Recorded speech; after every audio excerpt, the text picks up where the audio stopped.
হজ তো আসলে আমি একটা শব্দ বললাম যে ক্রিয়াশীল আমল। আমরা যারা ঘুরে আসলাম সপ্তাহখানিক বা সপ্তাহের বেশি হয়ে গেছে, এখনো পর্যন্ত ঘুমের ঘুরে কি দেখছি বলেন? ঘুমের ঘুরে কি দেখছি? যখন ঘুমাই ঘুমের মধ্যেও ওই হালতগুলো চলে আসে, জাগ্রত অবস্থায়ও কিন্তু ওই হালতই চলে আসে। এটা একটা ক্রিয়াশীল আমল, মানুষের জীবনের উপর দিয়ে একটা আল্লাহর ঐশী আবহাওয়া চালু হয়ে যাওয়ার মতো একটা আমল। এটা শুকরিয়া আদায় করছি, আলহামদুলিল্লাহ। শুকরিয়া আদায় করা, নেয়ামত পেলে শুকরিয়া আদায় করা, এটা এমন একটা আমল।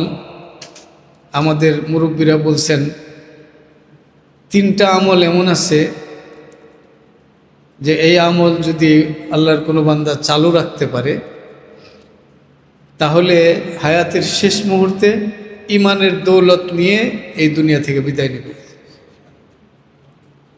3টা আমল এমন যে এই আমলগুলো যদি আল্লাহর কোনো বান্দা অব্যাহত রাখতে পারে তাহলে হায়াত শেষ হবে, শেষ মুহূর্তটা ইমানের দৌলত নিয়ে এই দুনিয়া থেকে বিদায় নেবে। তার মধ্যে একটা হলো শুকরগুজারি। আল্লাহ তাআলা যখন একজন বান্দাকে নামাজ পড়ার সুযোগ দিল, নামাজ পড়ে সে আল্লাহর শুকরগুজারি আদায় করলেন। তো নামাজ একটা নিয়ামত, আর আল্লাহ তাআলা বলছেন লাইন শাকারতুম লা আযীদান্নাকুম, তুমি যদি কৃতজ্ঞতা প্রকাশ করতে জানো তাহলে তোমার ওই নিয়ামত আমি বাড়াইয়া দেব। তো নামাজ একটা নিয়ামত, শুকরগুজারি আদায় করে শুকরগুজারি যখন আদায় করলো, আল্লাহ তাআলা নামাজের দৌলত তার জীবন আরো বাড়াবে। ঠিক না ভাই? ঠিক আল্লাহর ওয়াদা অনুযায়ী এরকমভাবে প্রত্যেকটা আধ্যাত্মিক নিয়ামত তো আমাদের 2 ধরনের। একটা হলো দুনিয়াবী নিয়ামত। এই দুনিয়াবী নিয়ামতও যদি শুকরগুজার হয় আল্লাহ তাআলা দুনিয়ার নিয়ামত বাড়ায়, আর আধ্যাত্মিক নিয়ামত পেয়ে যদি কেউ শুকরগুজার হয় তাহলে আল্লাহ তাআলা আধ্যাত্মিক নিয়ামত তাকে আরো বাড়ায় দেন। তো যদি হজের আমল, নামাজ 2 রাকাত নামাজ পড়ার আমল, তো তেলাওয়াত করার আমল, এটা করে করে যদি আল্লাহর বান্দা শুকরগুজার হয় যে আল্লাহ আপনি আমাকে তৌফিক দিচ্ছেন, আমি বড় কৃতজ্ঞ আপনার কাছে, আপনি তো আমাকে ধরে এই কাজটা করে দিচ্ছেন, আমার তো হাঁটারও তো শক্তি ছিল না, আপনি করাই দিচ্ছেন। এই অনুভূতি যদি আল্লাহর বান্দার ভিতরে আসে তাহলে আল্লাহ রাব্বুল আলামিন ওয়াদা করছেন এই আধ্যাত্মিক নিয়ামতও তার বাড়তে থাকবে। তো বাড়তে বাড়তে কি হবে? আধ্যাত্মিক নিয়ামত যতই বাড়বে, মৃত্যু যতই ঘনিয়ে আসবে, সে আরও শুকরগুজার হবে, আরও আধ্যাত্মিক নিয়ামত বাড়বে। বাড়তে বাড়তে বাড়তে বাড়তে এই শুকরগুজারির উসিলাই হায়াতের শেষ মুহূর্ত হবে গোটা হায়াতের সবচেয়ে উত্তম সময়। এই জন্য শুকরগুজার হওয়া আল্লাহ তাআলা তৌফিক দান করে। দ্বিতীয় আরেকটা আমল হলো আল্লাহর কাছে দোয়া করা।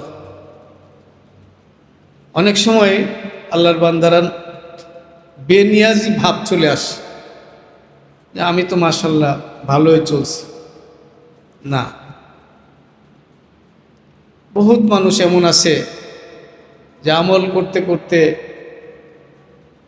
আল্লাহর ওলি হয়ে গেছে, কিন্তু কোনো বেয়াদবি, কোনো গুস্তাখি অথবা কোনো বেনিয়াজি, অমুখাপেক্ষিতা, আমি আল্লাহর দিকে মুহতাজ না, এরকম একটা ভাব যখন চলে আসে, এমন বহুত নজির আছে যারা রাস্তা থেকে আউট হয়ে গেছে, গুমরা হয়ে গেছে। এই জন্য দ্বিতীয় আমল আল্লাহর কাছে দোয়া করা। আয়েশা সিদ্দিকা রাদিয়াল্লাহু তাআলা আনহা বলেন যে আল্লাহ রসুল সাল্লাল্লাহু আলাইহি সাল্লামকে এই দোয়াটা আমি অনেক বেশি পড়তে শুনছি, রব্বানা লা তুজিগ কুলুবানা বাদা ইজ হাদাইতানা ওয়া হাব লানা মিন লাদুনকা রাহমা। আল্লাহ আপনি আমাকে হেদায়েত দিয়েছেন, হেদায়েত প্রাপ্তির পরে আমার দিলকে বক্র করে দিয়েন না। হেদায়েতের নিয়ামত পাওয়ার পরে আমাকে বেলাইন করে দিয়েন না। আপনার পক্ষ থেকে রহমত দরকার। কাবা শরীফকে ধরে হয়তো বা পাকিস্তানি একটা মানুষ হবে, তার আল্লাহর রহমত তার দরকার। এমনভাবে বলতেছিল যে আমি তার বলার কারণে আমার ভিতরে আবেগ চলে আসছে, আল্লাহ আপনার রহমত ছাড়া আমি চলব না। এই জন্য 2 নম্বর আমল, ইমানের সাথে মৃত্যুবরণের 2 নম্বর আমল হলো দোয়া করা আল্লাহর কাছে, যে আল্লাহ লা তুজিগ কুলুবানা, আমার অন্তরকে বক্র করে দিয়েন না, বাদা ইজ হাদাইতানা, আমাকে হেদায়েত প্রাপ্তি, হেদায়েত দেওয়ার পরে আমি যেন বক্র না হয়ে যাই। ওয়া হাব লানা মিন লাদুনকা রাহমা, এবং আপনি আপনার রহমত দিয়ে আমাকে বেষ্টন করে রাখেন। দ্বিতীয় আমল। তৃতীয় আমল হলো নেককার মানুষের সহচর্য। মানুষ যখন সহচর্য ভালো না হয় তো মানুষ তার অজান্তেই খারাপ পথে চলে যায়। সহচর্য ভালো হলে অজান্তেই সে ভালো হয়ে যায়। সহচর্যের অনেক গুরুত্বপূর্ণ। এই জন্যে নেককার মানুষের সহচর্য, একজন মানুষ যখন নেককার মানুষের সহচর্যে থাকে, সে পর্যায়ক্রমে তার মধ্যে ঈমান, আমল, তাকওয়া, পরহেজগারি বাড়বে না কমবে? বাড়বে, বাড়তে থাকবে। তো হায়াতের শেষ মুহূর্তে গিয়ে তার ঈমান, আমল, তাকওয়া, পরহেজগারি বাড়তে বাড়তে বাড়তে বাড়তে সেই দুনিয়া থেকে ত্যাগ করবে, দুনিয়া থেকে বিদায় নিবে ঈমানের দৌলত এবং হায়াতের সবচেয়ে উত্তম সময় হিসেবে। এই জন্যে 3টা আমল আমরা মনে রাখতে পারি, যে আল্লাহর কোনো বান্দা যদি চায় যে আমার মৌত ঈমানের দৌলতের সাথে হোক, তাহলে এই 3টা আমল অব্যাহত রাখতে পারি। যখনই কোনো নিয়ামত পাবো শুকরগুজারি, আল্লাহর কাছে হেদায়েতের উপরে টিকে থাকার দোয়া, আর আমার সহচর্য হবে ভালো মানুষের সাথে। আল্লাহ রসুল সাল্লাল্লাহু আলাইহি সাল্লাম তো বলছেন লম্বা এক হাদিসের মধ্যে, হাদিসের শেষে যে বলছেন, বর্ণনা আসছে সাহাবী মসজিদে নববীতে আসছেন নবীজির সাথে সাক্ষাতের জন্য। নবীজি বয়ান করতেছেন, তার মধ্যেই সাহাবী একটা প্রশ্ন করছেন। তো নবীজি তখন উত্তর দেন নাই, নামাজ শেষ করে তারপরে উত্তর দিছেন। কি প্রশ্ন করছেন? ওই সাহাবী প্রশ্ন করছেন, নবীজি কিয়ামত কবে হবে? তো বিষয়টা তো অনেক জটিল একটা বিষয়। কিয়ামত কবে হবে এই কথা তো আল্লাহ তার কোনো ওলি আল্লাহ, গাউস, কুতুব, পীর, পয়গম্বর কাউকেই তো জানান নেই। নবী, আম্বিয়া কেরাম, এমনকি ফেরেশতাদেরকেও তো জানান নেই, যার কারণে প্রশ্নটা জটিল। তো নবীজি সাল্লাল্লাহু আলাইহি সাল্লাম নামাজের পরে জিজ্ঞেস করলেন যে কিয়ামত সম্পর্কে কে জিজ্ঞেস করেছ? সাহাবী বললেন যে আমি, আনা ইয়া রাসূলুল্লাহ, আমি জিজ্ঞেস করছি। আল্লাহ রসুল উত্তর না দিয়ে তাকে উল্টা একটা প্রশ্ন করলেন যে তুমি কিয়ামত সম্পর্কে জিজ্ঞেস করছো, কিয়ামত তো একটা ভয়াবহ দিনের নাম। মানুষের প্রত্যেকটা কথা, কাজ, আমল, দেখা, ধরা সব কিছু পাই হিসেব হয়ে ওই দিবসেই তো একটা গ্রুপ আরে কুন ফিল জান্নাতে অফারিকুন ফিস সাইর হবে। ওই ভয়াবহ দিনে হিসাব নিকাশ দিয়ে পার হয়ে যাওয়ার মতো কি আমল তুমি করেছ সেটা আগে বলো। তুমি কি আমল করেছ ওই দিনে হিসাব নিকাশ দিয়ে পার হয়ে যাইবা, কি আমল করেছ?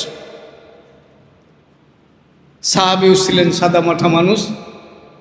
সাহাবী বললেন, আল্লাহ রাসূল, আমি তো দরিদ্র মানুষ, শ্রমজীবী মানুষ, আমি কাজ করে খাই।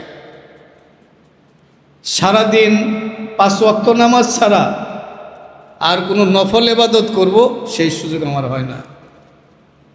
আর রমজান মাস আসলে রমজান মাসের রোজা রাখতে পারি, এছাড়া নফল রোজা রাখবো সেই সুযোগ আমার নাই।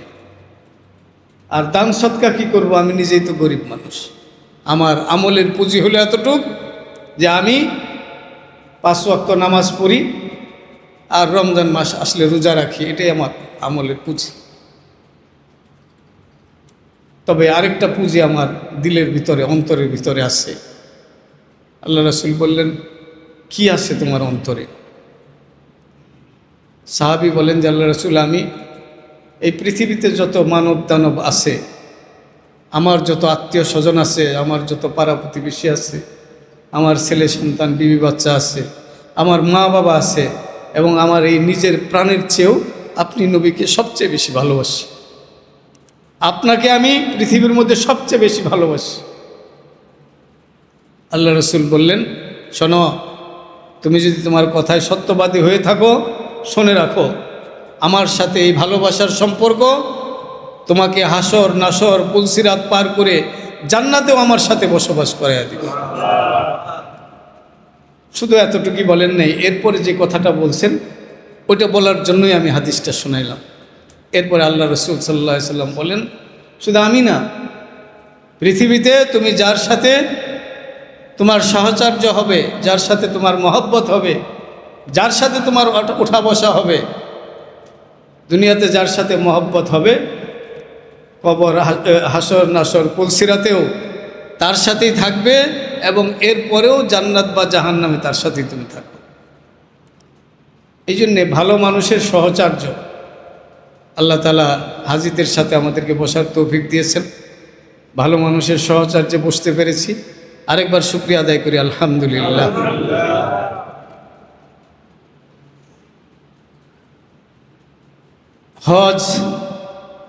হজের অনুভূতি বলতে চাইতেছি আমি, আমার কেমন লাগতেছে। আল্লাহ তাআলা কোরআনে কারিমে বলছেন যে, ইলাইহি মারজিউকুম জামিয়া। এই যে তোমরা যারা আসো পৃথিবীতে, আরও যারা আসবে, এই সব মানুষের মারজিউকুম, সর্বশেষ যাওয়া, সর্বশেষ ঠিকানা ইলাইহি, সর্বশেষ যাওয়া, সর্বশেষ ঠিকানা ইলাইহি। কার কাছে? আল্লাহর কাছে। অন্য আয়াতে তো বলছেন, কুল্লু নাফসিন যায়কাতুল মাউত, সব প্রাণ বিশিষ্ট প্রাণী সবাই মৃত্যু বরণ করবে। মৃত্যুবরণ করে কোথায় যাবে? সুম্মা ইলাইনা তুরজাউন। আল্লাহ বলেন যে সব মৃত্যুবরণ করে তোমরা সবাই আমার কাছেই আসবে, আল্লাহর কাছে যাইতে হবে। আল্লাহ তাআলা বলেন এটা প্রতিশ্রুতি। কেমন প্রতিশ্রুতি? হাক্কা, যার মধ্যে কোনো সন্দেহ নেই। আমি তোমাদেরকে প্রতিশ্রুতি দিচ্ছি, তোমরা সবাই আমার কাছেই আসবে। আল্লাহ তাআলা এটা বিশ্বাসের জন্য একটা আকলি দলিল, এটা আমাদের বোঝার সহজের জন্য, আমার ব্রেন খাটানোর জন্য একটা দলিল পেশ করছে। সে ইন্নাহু ইয়াবদাউল খালকা সুম্মা ইউঈদুহু। দেখো তোমার চোখের সামনেই আমি অনেক কিছু বানাচ্ছি, নাই হয়ে যাচ্ছে। এক সময় তোমার ছেলে সন্তান কিছুই ছিল না, তোমার চোখের সামনে তোমার ছেলে সন্তান হয়েছে। তোমার চোখের সামনে লাউ গাছ, লাউ গাছের মধ্যে লাউ ছিল না, পাতাও ছিল না, দেখো কিভাবে লাউ গাছের মধ্যে লাউ ধরাচ্ছে। এই যে অস্তিত্বহীন, এটাকে আমি অস্তিত্বে আনি। তাহলে যে সত্তা অস্তিত্বহীনকে অস্তিত্বে আনতে পারে, সেই সত্তা এই ইন্তেকালের পরে আবার আমাদেরকে জমায়েত করতে পারবে না।